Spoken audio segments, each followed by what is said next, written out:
Hello everyone, myself Manoj and I welcome you all back in my audios. So today I would like to talk about William Tyndale. देखिए William Tandel के बारे में हम बात करते हैं। जैसा कि आप देख सकते हैं विलियम टंडेल का जन्म 1494 के अंदर हुआ था एंड 1536 में ही गॉट एक्सपायर्ड। एक्चुअली इनका ये नेचुरल मौत नहीं मरे थे, actually he was put to death. तो मैं उसका रीज़न मैं आपको बताऊंगा कि किस प्रकार इनका कत्ल किया गया था, इनको मतलब पनिशमेंट दिया गया था, वो हम आगे चलकर बात करेंगे। तो लीजिए वन बाय वन मैं आपको सारी डिटेल्स बताता हूँ। William Tyndale was an English scholar who is best non for the English translation of the Bible. देखिए विलियम टंडेल बाइबल जो है वो उनका श्रेय विलियम टंडेल को ही जाता है। और विलियम टंडेल की जो बाइबल थी वो भाई हिब्रू जो लैंग्वेज है उससे डायरेक्ट ट्रांसलेट किया गया था टंडेल बाइबल को, और विलियम टंडेल ने ही ये सारा जो काम है वो किया। तो सबसे पहले आप याद रखिए विलियम टंडेल का जो नाम है is the best non for his English translation of the Bible. Second thing, Tandel was deeply influenced by Martin Luther. जैसा कि मैंने आपको बताया रिफॉर्मेशन जो प्रोटेस्टेंट रिफॉर्मेशन के जो लीडर थे मार्टिन लूथर थे। और मार्टिन लूथर का जो जिस प्रकार 95 थीसिस जो थी वो चर्च के गेट पर उन्होंने जैसे लगाई थी, तो उस प्रकार की जो एक्टिविटीज़ थी, जिस प्रकार प्रोटेस्टेंट रिफॉर्मेशन को उन्होंने बढ़ावा दिया, प्रोटेस्टेंट रिफॉर्मेशन को जगाया, लोगों को अवेयर किया, तो इन सब चीज़ों का जो इम्पैक्ट है वो कहीं ना कहीं विलियम टंडेल के ऊपर काफ़ी ज़्यादा रहा। द रिफॉर्मेशन मूवमेंट जो मार्टिन लूथर ने शुरू किया, he was particularly disturbed by the fact that the common man was unable to read the Bible for himself. देखिए एक बात आपको याद रखनी है कि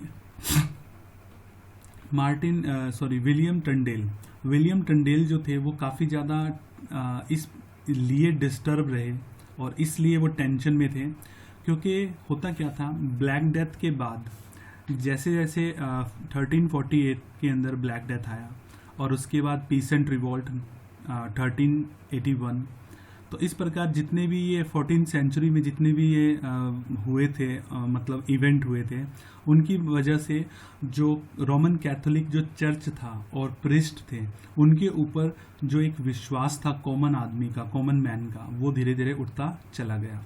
अब लोगों को समझ में आने लगा कि भाई जो ये प्रिस्ट हैं अपने फ़ायदे के लिए ये पार्डन को बेच रहे हैं, ये इंडल्जेंसेस को बेच रहे हैं। तो इस प्रकार उन लोगों का जो विश्वास था वो उठता चला गया। फिर जॉन वाइक्लिफ ने मतलब एक जो वल्गेट बाइबल को ट्रांसलेट किया लैटिन भाषा से इंग्लिश में, तो इस प्रकार एक अच्छा मतलब वो एक अच्छा योगदान था। ताकि देखिए बाइबल और रिफॉर्मेशन में क्या मतलब समानताएं हैं मैं आपको बताता हूँ।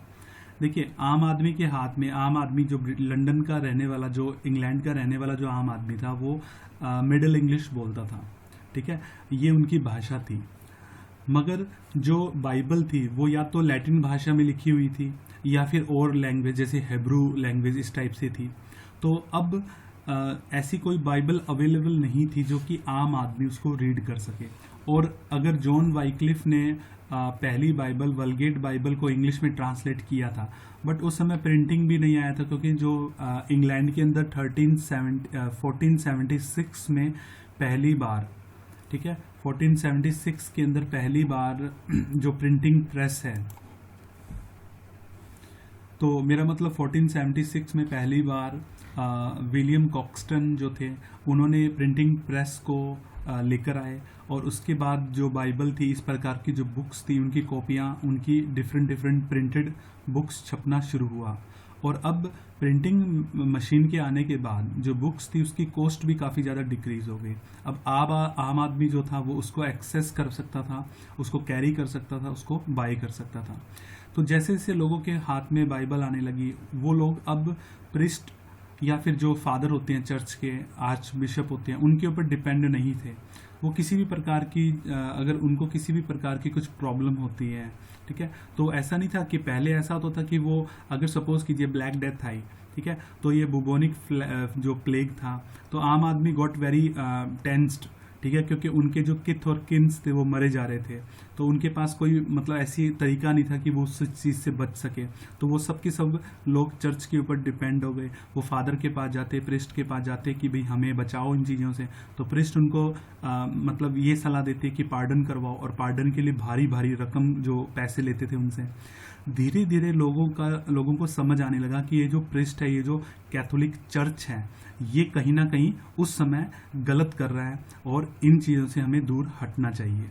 तो इस प्रकार फिर विलियम जो वाइक्लिफ था, जॉन वाइक्लिफ ने बाइबल को ट्रांसलेट किया। तो पहली बार एक अच्छा खासा चेंज आया समाज के अंदर। लोग अब उसको पढ़ना शुरू किया, मगर फिर भी कॉपीज, ठीक है, एक इंसान एक बाइबल लिख देगा, 2 लिख देगा हाथ से, तो ज़्यादा तो उसको, जब तक प्रिंटिंग मशीन नहीं आई थी तो उसकी कॉपीज़ भी ज़्यादा नहीं होती थी। अब 1476 में कॉपीज़ आ चुकी थी, तो भाई प्रिंटिंग मशीन के आने से काफ़ी ज़्यादा चेंजेस आ चुके थे। तो देखिए, आपको एक बात यहाँ पर याद रखनी है कि मार्टिन लूथर ने एक अच्छा खासा रिफॉर्मेशन मूवमेंट को बढ़ावा दिया, और उसके बाद बाइबल के आने के बाद विलियम टंडेल ने जब बाइबल को लिखा, ट्रांसलेट किया था, तो एक ज़बरदस्त चेंज आया, क्योंकि अब उस बाइबल को ट्रांसलेट करने के बाद, प्रिंटिंग मशीन में जाने के बाद, अब काफ़ी कॉपीज़ छपने लगी थी। तो धीरे धीरे लोगों के अंदर एक समझ आने लगी कि जो रिलीजन के पीछे, जो चर्च के पीछे जो करप्शन छुपा हुआ था, वो सामने अब समझ में आने लगा। अब बाइबल को वो खुद पढ़ सकते थे, और ये भी वो समझ सकते थे कि अगर कोई प्रेस्ट हमें कुछ बोल रहा है तो वो कितना सच है और कितना झूठ है। तो इस प्रकार देखिए, third point, now there had been an English translation, this was called the Wycliffe Bible.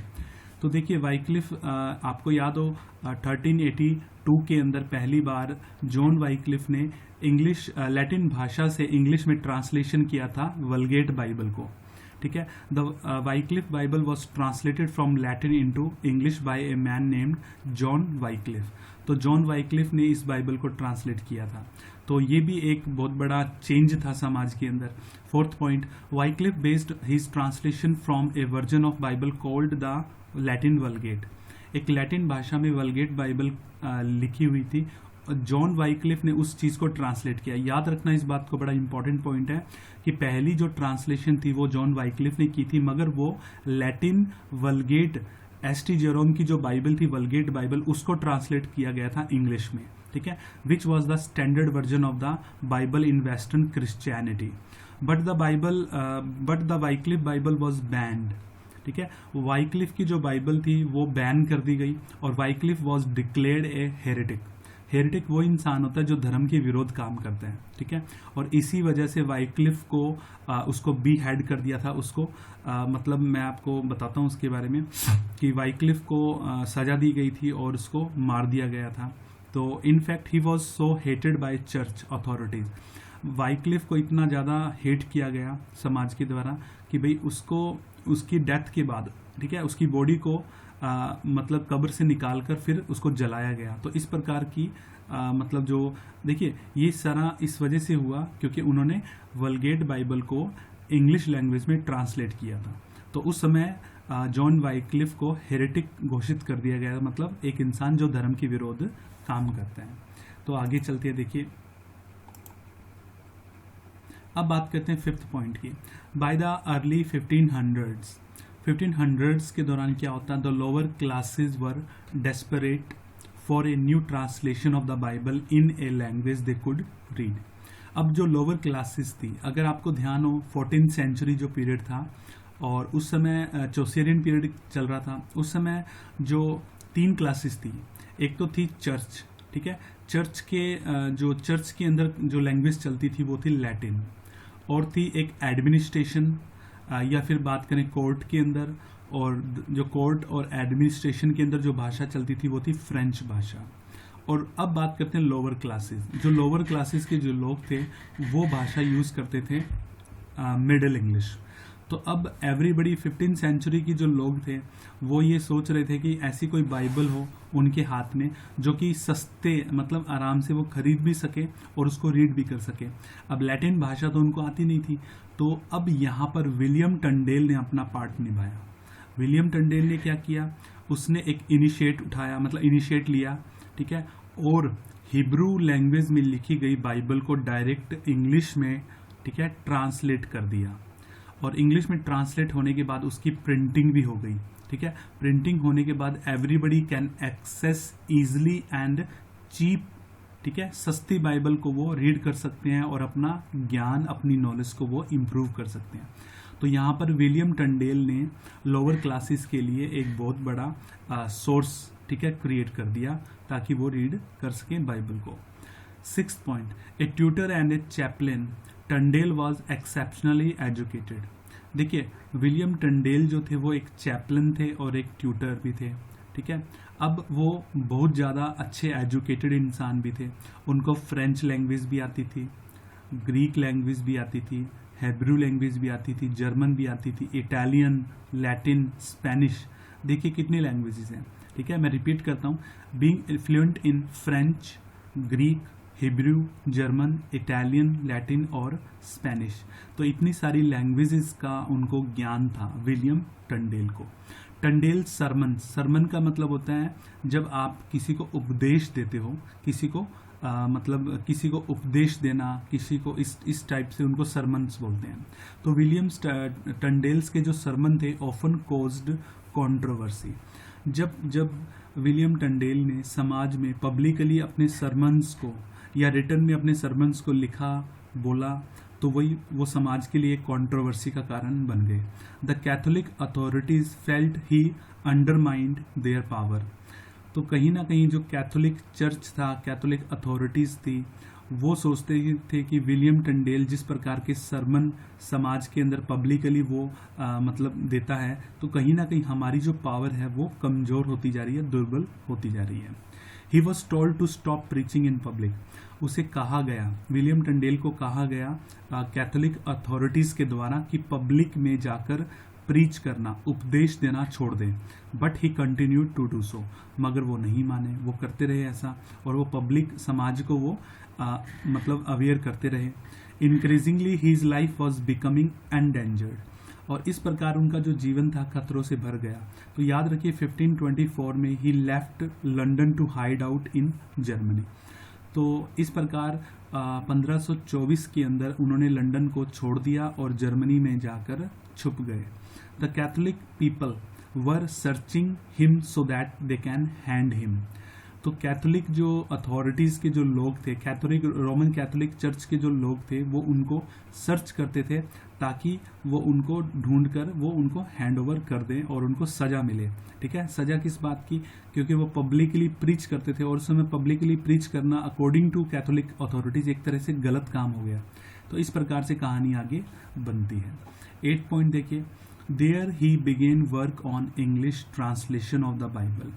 तो वहाँ पर देखिए, अभी मैंने क्या बताया, जर्मनी के अंदर, ठीक है, जर्मनी में रहकर विलियम टंडेल ने इंग्लिश ट्रांसलेशन, बाइबल का इंग्लिश ट्रांसलेशन शुरू कर दिया।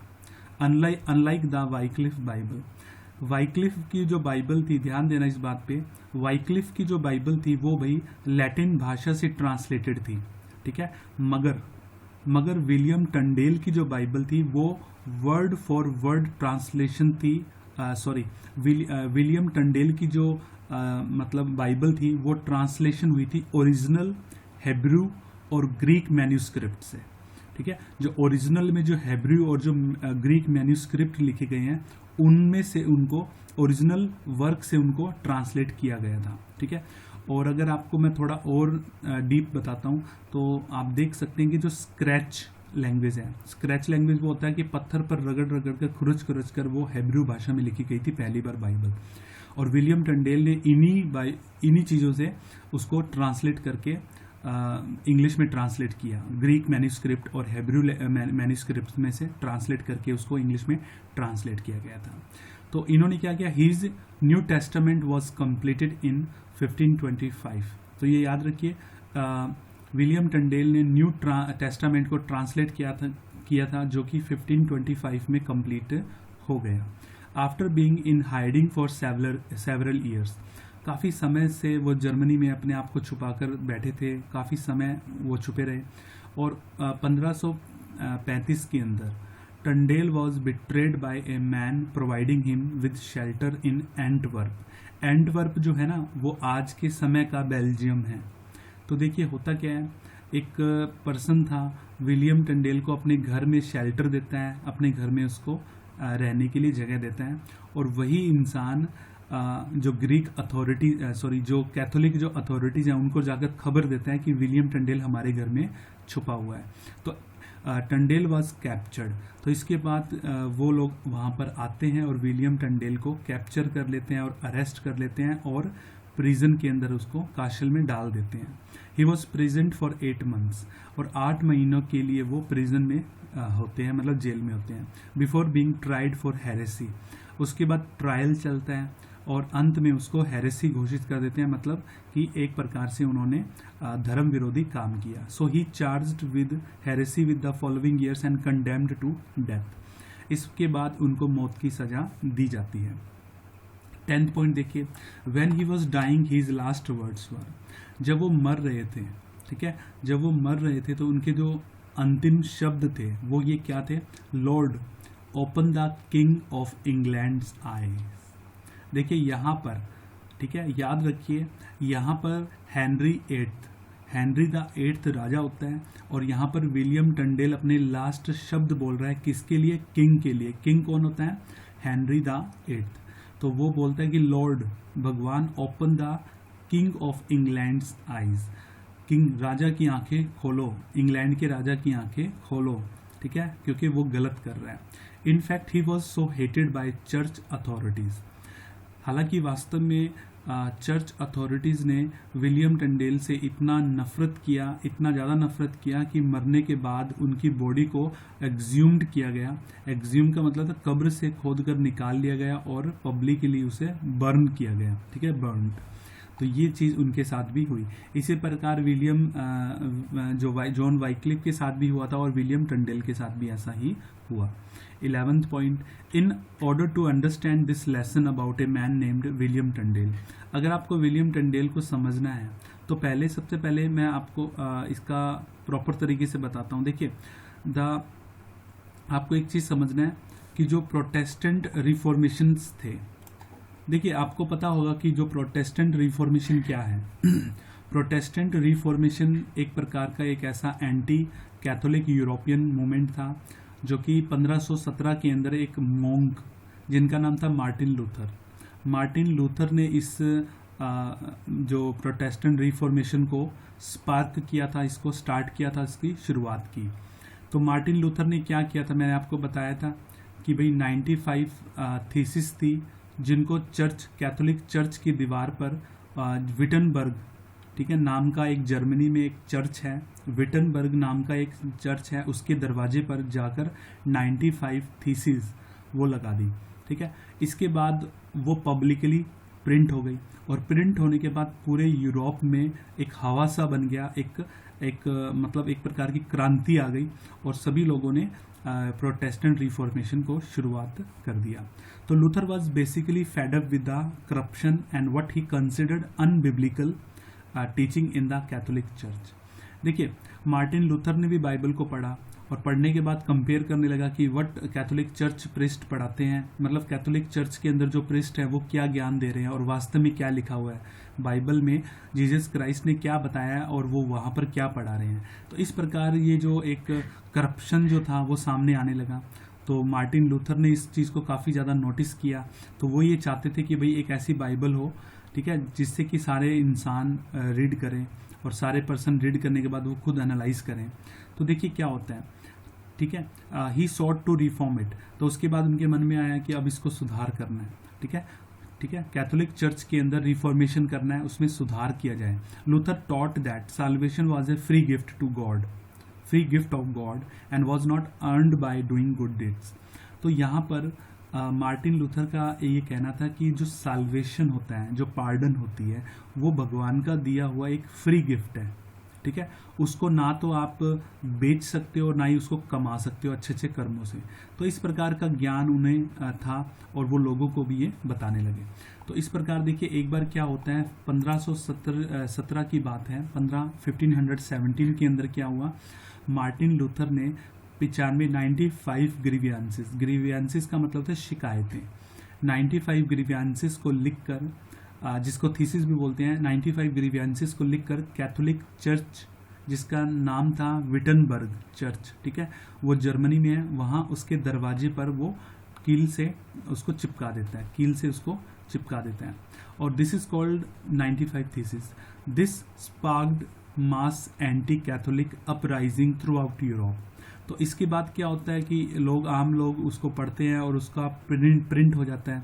तो प्रिंट होने के बाद आम लोगों के हाथ में आने लगता है। आम लोगों को अब नॉलेज होने लगती है कि ये भाई कैथोलिक जो चर्च है उसमें तो गलत हो रहा है, ठीक है, एवरीथिंग इज मतलब सब कुछ खराब हो रहा है। और कैथोलिक चर्च के अंदर जो टीचिंग हो रही है वो तो अनबिब्लिकल है, मतलब बाइबल के अनुसार वो नहीं है, तो वो एक करप्शन है। तो इस प्रकार जो लोअर क्लासेस थी वो जाग गई और उन्होंने डिमांड करना शुरू कर दिया, प्रोटेस्टेंट रिफॉर्मेशन को बढ़ावा देना शुरू कर दिया। The Protestant reformation has profound economic, social, political implications.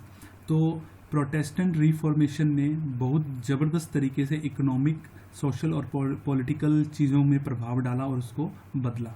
It helped spread notions of democracy, individualism and capitalism. तो देखिए प्रोटेस्टेंट रिफॉर्मेशन ने बहुत ज़्यादा डेमोक्रेसी को प्रभावित किया। इंडिविजुअलिज्म का मतलब ये होता है कि हर एक इंसान अपने बारे में सोचे, अपने बारे में सोचे, अपनी एजुकेशन के बारे में सोचे, अपना भला बुरा समझे। तो इंडिविजुअलिज्म मतलब अपनी पहचान को बनाता है, उसी को इंडिविजुअलिज्म बोलते हैं। अपने बारे में, खुद के बारे में इंडिविजुअलाइज करे, अपने बारे में पहचान बनाए। तो यहाँ पर आपको याद रखना है, it helped spread notions of democracy, individualism and capitalism. तो इन सब चीज़ों के ऊपर भी काफ़ी ज़्यादा प्रभाव पड़ा। तो ये एक सिंपल पॉइंट थे। The Protestant reformation lasted throughout the 16th century and into the 17th century. जो प्रोटेस्टेंट रिफॉर्मेशन था वो भाई 16th सेंचुरी से शुरू होकर 17th सेंचुरी तक चलता है। और आगे देखिए क्या होता है। He was strongly influenced by his professor of Greek language.